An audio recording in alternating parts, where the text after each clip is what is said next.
Hey, how's it going, everybody? I'm Jake. This is Press to Play Rewind for the world of gaming this week. We got a couple of great guests on again tonight. Forrest, as usual, he is here. Forrest, thanks for being here. How you doing? I am doing fantastic. I appreciate you having me on again for some gaming talk. It's always a blast now. We've got another guy here who hasn't been on Rewind Gaming in a few weeks. Ian is back to talk about all sorts of fun stuff and some not fun stuff. Ian, how you doing, my friend? I'm doing great. I'm ready to talk about video games. I'm happy to hear it, and let's just jump right into it because we're going to start off with a bummer story. Halo Infinite has been delayed until 2021. Now, this is a bummer because we've been talking a lot over the past few weeks how excited we all are for Halo, but it has been delayed. Chris Lee, the studio head, put out a nice statement about it earlier in the week and kind of explained the situation. He explained that, there's a lot of factors at play. One of them, probably the biggest one, is the COVID-19 pandemic, just holding them back, slowing them down. And he made the call for the quality of the game. And he also said that it was as much for the game as it was for the quality of the employees' work environment. So, yeah, this sucks. But honestly, I am completely 100% behind this decision. Did I want to play Halo Infinite this year? Yes. Did I want to grab it on my brand new Xbox Series X and pop it in and just that be the first game I played? Yes. But, like the great Shigeru Miyamoto once said, a delayed game is eventually good, but a rushed game is forever bad. And that has been, ever since I heard him say that, that's been kind of my philosophy every time I hear about a game being delayed. So I've got a huge respect for the studio head, not wanting to make a terrible, stressful work environment for his team. I'd rather play the game that they've perfected to the best of their ability. So I think this is the right call to make. As much as it's a bummer for us fans, I think in the long run, this is going to be good for everybody involved. For us, we were just talking very recently about how excited we were for Halo. Is it going to launch on 11/7? We didn't know for sure or not. How do you feel about hearing that this has been delayed till next year? I'm sad. I wanted to play Halo this year, and I have been seeing news articles that are like, oh, is it 11/6? It might be launching on 11/6. I'm like, no. That is 11/7 still. Still put my money on that. But it's interesting you bring up the Shigeru Miyamoto quote, because I was actually going to bring that up as well. That is the quote of, I've seen more and more people on Twitter and everything in their reaction to games being delayed going, that's okay, take your time. I'd rather you perfect it rather than rush it out and it's broken or missing something. And I think them showing the footage at that Xbox game showcase thing, I think that kind of put them over the edge because they were fairly confident, but everybody was like, I don't know, the graphics and this thing and that thing, and they went, all right, let's just take some time and delay this and push it out when it's ready rather than when the console launches. While I'm sad, I totally understand the decision and I'm behind it 100%. I'm just wondering what that means for the launch of the Xbox Series X. I know that was going to be one of their big name games coming with it, but I don't know what they're going to have at launch. They're going to have a few things, but I don't know if it's really console driving game sellers. Yeah, I agree. And I'm this is another huge thing. Huge props to Microsoft for even letting them. Because you're right. I think this was going to be their holiday, big-selling, gigantic game. And now they don't have that. As far as I'm aware, they don't have that gigantic first-party launch title anymore. And I think that's going to potentially hurt them against the PlayStation 5 launch happening at around the same time. So I think that's really interesting. Ian, you've heard all of this. I know you were really excited about Halo, leading up to the Xbox Games Showcase and everything. It's been delayed. Xbox isn't going to have that big title for their launch. What do you think about all this?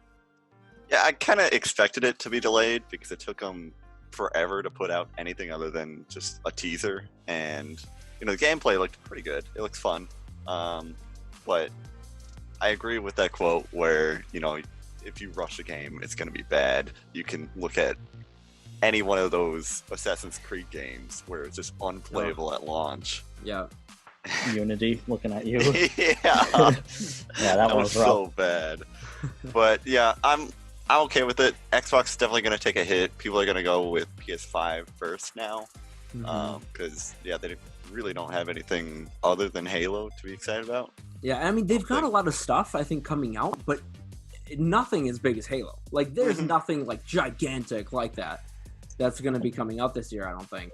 Yeah, I don't know. I do want to mention that the Game Pass that they actually have so many games on there that you can play, and they're going to be upgraded for the Series X. You're going to have a lot of, like, graphical updates and performance-wise. So there is still stuff that'll sell, but it's not anything, like, brand new that is enough to get people hyped. Yeah, it'll be really interesting to see how this shakes out. How do you guys feel about Halo being delayed? I mean, I think we're all kind of in the same boat. We're all kind of a little bit bummed about it, but I think pretty across the board, the response has been fairly positive, that I've seen online. I think we're all just kind of like, yeah, this is a good call, and props to Microsoft, props to Chris Lee, make it happen, and when it comes out, it's going to be a better game for it. So what do you guys think about all of this? Let us know in the comments below. Now, our next story is a very fresh story, as it just happened a few hours ago this morning. So here's what we got. Earlier today, a new listing for Legend of Zelda: The Skyward Sword for the Nintendo Switch was found on Amazon UK. Now, we've seen like stuff like this happen before that has come true later on. We've seen stuff like this happen that was just a mistake and never amounted to anything. But let's just assume for a second that this is actually real, it was actually a leak, and this is actually happening. I'd be down for this. I'd be down for Skyward Sword on the Switch. Now, Skyward Sword, full disclosure here, was not a game that worked for me. Like, it literally did not work for me. I couldn't play it. I tried to play it, but I don't know if it was my house or the Wii remote or something was wrong with it, where it was literally impossible for me to play. I'd get through it, and I got up until about the sandy kind of time warpy area, and there was enemies where you had to specifically hit them in a direction, which is most of the enemies in the game, but they had electric stuff. So if you hit them in the wrong side, you got shocked. And I physically could not get it to swing in the right direction, and I couldn't get past it. And so I just got frustrated, and I gave up, which is frustrating for me because I'm a huge Zelda fan. It's the first one, like, chronologically in the storyline, so I find the storyline fascinating. I think the characters like Girahim and stuff are really, really cool. So if they bring this back, they make it look a little bit nicer, maybe give it a new control scheme, because I don't know that the Joy-Con are quite as impressive motion control-wise as, the Wii was and the Wii Remote, especially with the Wii Remote Plus. I don't think it's quite there. So if they give it a new control scheme, that'll be interesting. I would totally give this game another shot. Now, Forrest, I'm going to pass this to you because I believe you really enjoyed Skyward Sword, correct? Without a doubt. That was actually one of my favorite Zelda games. I haven't played every single Zelda game, but I played enough to love the series. Skyward Sword was a great game, and it sucks that you had issues with your controller on that. I never really had any issues with what I had. I thought it was fun, and they still had puzzles in the game, but they also added puzzles to the fighting, and that you had to hit enemies a certain way. And I understand the frustration caused when it doesn't work. You're like, I swung left, but it said I swung straight down. So I'd be interested to see. I would love actually to see them kind of remaster it or throw it on the Switch. And I'm going to slightly disagree with you with the Joy-Cons. I think they could handle what the Wiimote had, probably a little better, because Wiimotes, just kind of always had problems with different games and just using them in general. I feel like playing 1-2 Switch and really them pushing the limits of what you can do with those, I feel like it could work, but it may not be something that, sometimes you just want to play it with your Pro controller or in handheld mode, just with the Joy-Cons attached to the Switch screen. So I don't know if the motion controls are always going to be accessible, but I would love to see Skyward Sword come to the Switch. I would definitely get it. Yeah, and it's going to be interesting to see if they do this, especially because with things like the Switch Lite and being a Zelda title, I feel like they're going to want people to be able to play it. But with the combat being so motion, the entire game is completely dependent on how you're moving your arm. I wonder how they could possibly implement this. Ian, are you excited for a Skyward Sword Switch? If that ever happens? And 2, what do you think they could do about a control scheme that might kind of make that work? I am very excited because Skyward Sword has Groose in it, which I love him. The Groose. And probably one of the cutest designs for Zelda in the series. That's true. Agreed. But I really, really don't want them to do motion controls because honestly, everyone hates motion controls. but yeah, it's strange because the game is like so largely focused with motion controls that it's going to be hard to change it up for the Switch Lite users if it comes out to be just controller based. So yeah. We'll see. Well, and I just thought of another issue too with that. I know I've had a few Joy-Con have this issue with me, but Joy-Con drift. Yeah. Now, if I'm forced to play with a Joy-Con, I can and I do, and it's frustrating. But that's part of the reason I stopped playing Animal Crossing because I can't afford to drop $80 on a new set of Joy-Con, and you know I couldn't do what I was trying to do. Now, with a game like Skyward Sword, if I was doing motion control and I was moving incorrectly at times, I think I'd run into the same issue. So I would prefer to play Skyward Sword with something like a Pro Controller. I absolutely would. So I don't know. I think it's going to be interesting because there's definitely people like you, Forrest, who really, really love Skyward Sword, had a great experience with it, love that, you know, there's puzzle combat and everything. And if they go all button controls, I don't really know how you can do that and get the same exact feeling. You know, maybe you can hit A and push the stick left or something like that. I don't know. But right. I don't know that it gives you the same satisfaction if you had a good experience the first time around. So I don't know. It'll be interesting to see how they kind of try to please everybody with this one. I don't know. Right. Yeah, I love the motion controls, but it's like I can understand if they switch to it. It's like there's still charm in the game, so it's not required for me. But I loved it the first time. The second time, I would still like it. But if they gave you an option to just use, I don't know, the right Joy-Con kind of as the sword control, I would be okay with that as long as this, you know, the drift doesn't get in the way. But I like that you brought up Groose. I totally forgot about the side characters and everything. But Girahim was great fighting the what is the giant beast? Imprisoned. Yes. As obnoxious as that was to have to go back and do the same thing over and over, it was still a cool feature, or like just kind of like a storyline thing to the game. God, the characters are so good. Yeah, and I hope this does happen. Let's take a bet here. Let's say yes or no. Forrest, do you think this is actually real? This is a leak and it will happen?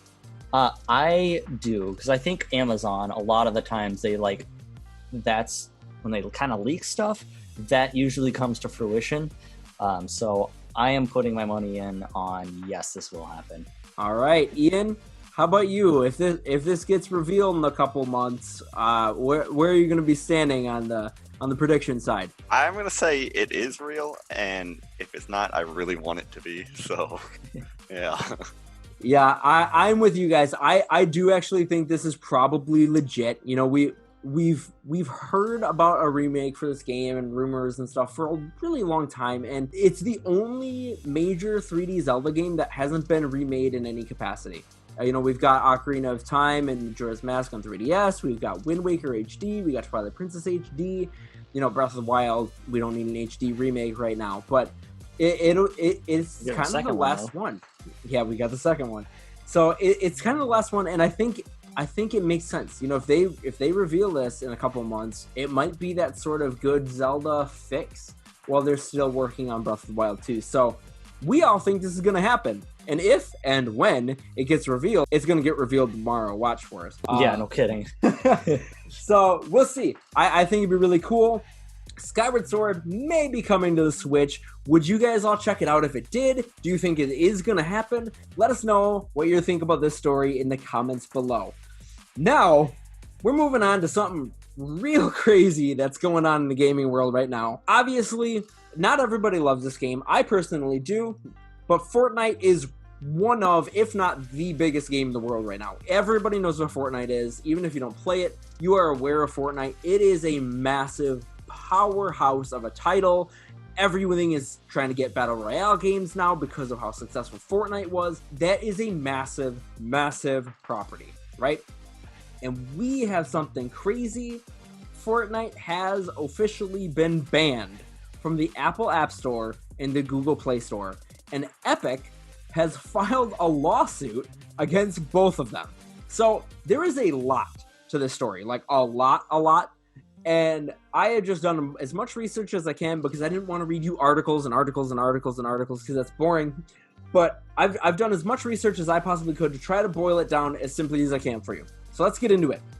Right now, Epic has decided to lower the cost of their V-Bucks across the board. And I think that's great because that makes it, cheaper and more accessible for customers. And that's awesome. I've had a lot of times when I really wanted to buy V-Bucks and I'm just like, it's just too much. I can't quite justify it. Granted, I have justified it a number of times already. I've given Epic my money because I think it's a great game. They put out a lot of good stuff. But making it cheaper is a great idea. Now, in comes Apple and Google. This is where they enter the fray here. And Epic says that these app stores, the Google Play Store or the Apple App Store, that the cut they take of all of the sales in Fortnite won't let them drop the prices on these platforms because both Apple and Google take a 30% cut of the sales on most of not all of the apps in their respective stores, which I was unaware of. That's pretty crazy to me. Obviously, that's really high, and in a very stark contrast, Epic, on the Epic Game Store, apparently takes only a 12% cut for sales on the games that they're hosting on their site. So, what did Epic do? They said, fuck you guys, and added a direct payment option within Fortnite. And literally, when you go to buy V-Bucks on the iPad or your phone or your whatever, right?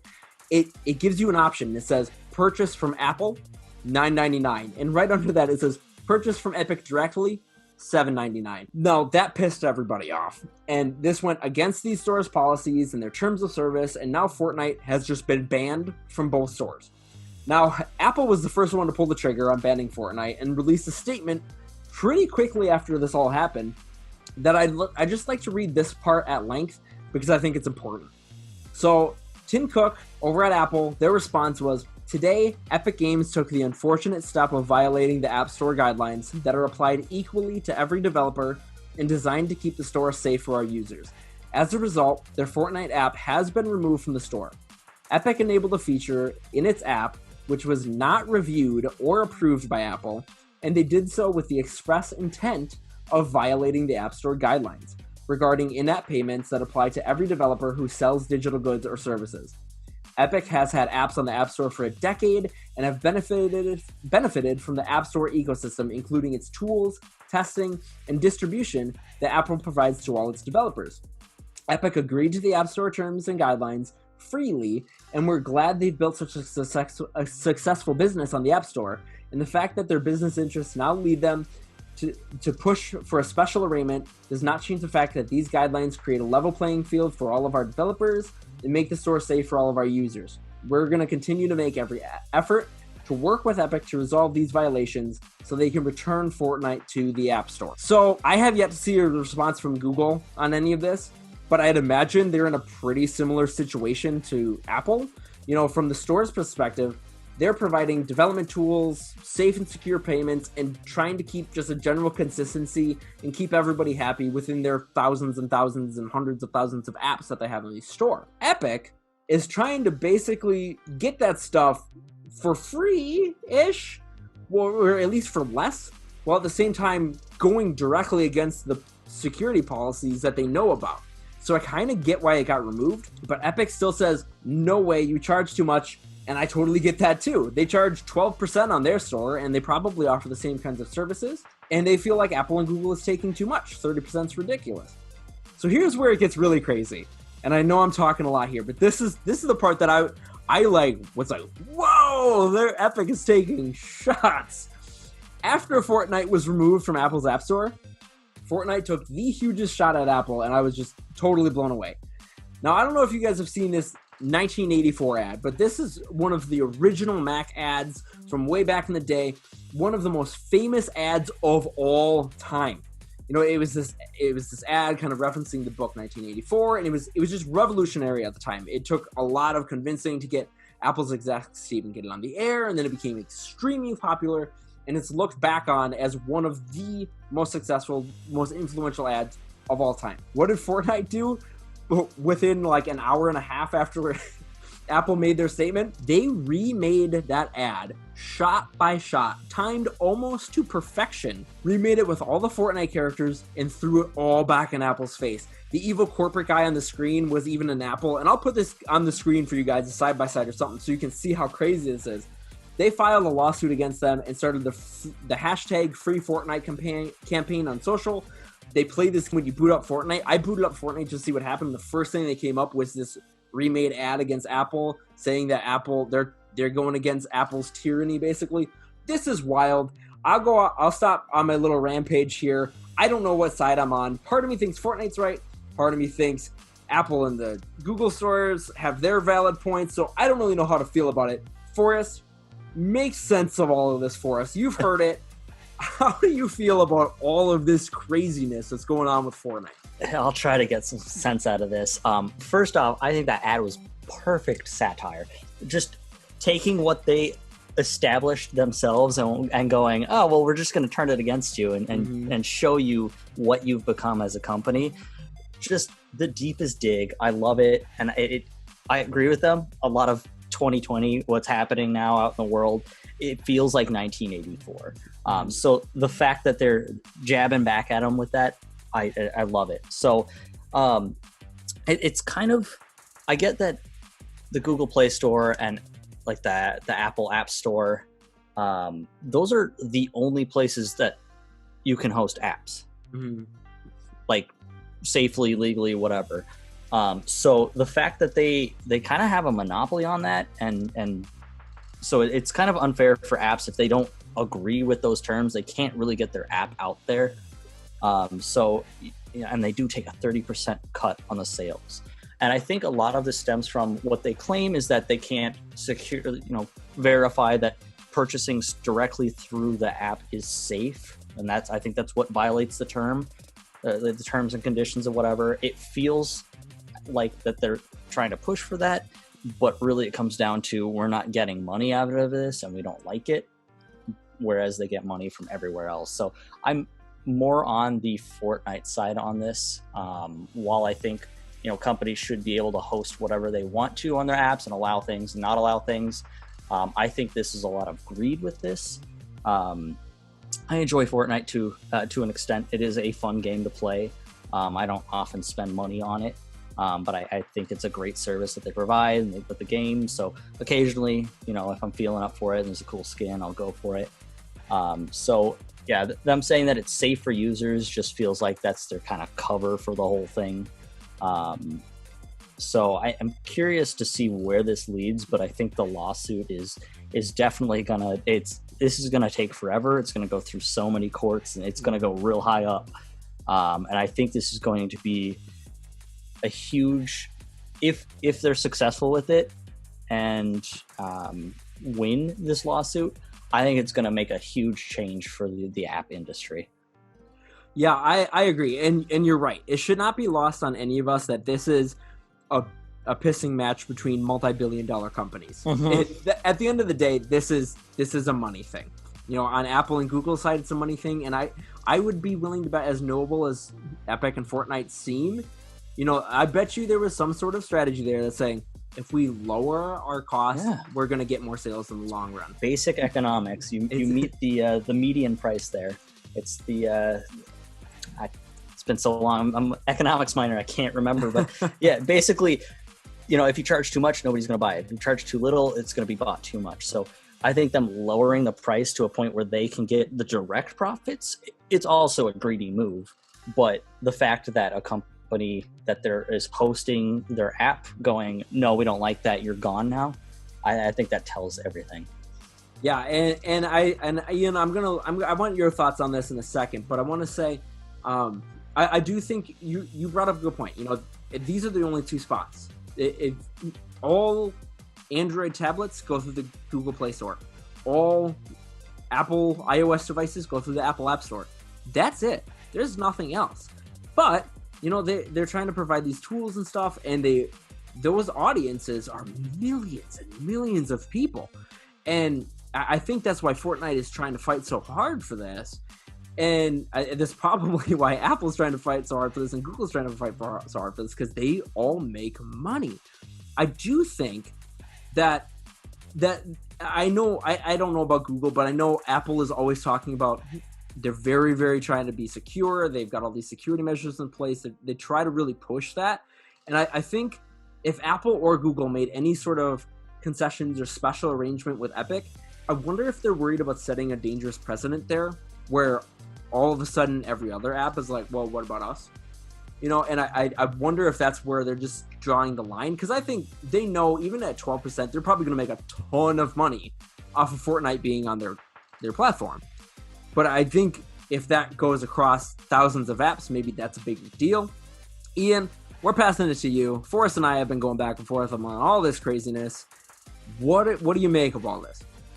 I thought the ad itself was kind of funny, but it was definitely just a pissing match between two companies, and I'm sure Fortnite makes way too much money for Apple just to ban it and say that's it. They're definitely going to make some kind of deal, and you're right about the president thing. It's going to be a slippery slope if they do go with it, but I guess we'll see. Yeah, I don't know. I just find this whole thing fascinating, and you're right. I still am reeling about that ad and how they got that shit together so fast. I don't know if they had a plan that they knew this was going to happen and that they were going to piss off Apple and Apple was going to ban them right away, or if they just worked that quick. But as much as this is just two companies going back and forth, props to Epic for taking that big of a dig at them. Like, and I'm a huge Apple fan. I love Apple, but damn, that was like such great immediate like brainstorming thought process. I don't know who thought of it, but that person should get a raise, because holy shit, that was such a dig, and I couldn't believe it. I was sitting there trying to work. It was very towards the end of the day, but I just saw the ad and I'd be like texting my wife, and I'm like, oh my gosh, do you see this? Like, this is crazy. So I don't know, lots of crazy stuff going on with Fortnite. This could, I think Forrest, you're right. I think this is going to be a very long thing. They both got billions to spend on lawyers. Who knows who's going to come out on top of this thing? But if Epic comes out on top of this thing, we're going to see a like tectonic shift in both the Apple App Store and the Google Play Store, I think, and how they function. And that'll be really, really interesting to see. There's a lot to process still with this, and I guess we'll see what comes with the news in the future. Yeah, absolutely. And we'll be following it, and if something big and crazy happens, you know we're going to be talking about it, because this, as much as it's like not fun, exciting news, I think this is one of the biggest stories we've had to talk about yet in the past couple of weeks. So I'm totally just astounded by all of it. I'll be following it. How about you guys? Are you even a Fortnite fan? Does this affect you in any way? Do you care at all? Are you on Team Fortnite? Are you on Team App Stores? Let us know all of that in the comments below. And that is a wrap on Press to Play Rewind for the world of gaming this week. Forrest, as always, it's a pleasure. Thank you for being here. Thank you for blessing us with your wise words. I appreciate you letting me come on here and rant for a little bit, so thank you. We all need a rant every once in a while, right? And boy, Fortnite and Apple sure did let it happen. Yeah. Ian, thank you again for being here. It's always a good time having you on, man. Yeah, no problem. Thanks for having me. All right, so what did you guys think about all this? Let us know all of it in the comments below. And if you enjoyed this video, please give us a big thumbs up by hitting that like button. And if you haven't already, hit that subscribe button to be the first to know when we upload a new video. You can also find me on Facebook, Twitter, and Instagram at Press to Play OK. Thanks for watching, everybody, and we'll talk to you all later. Bye.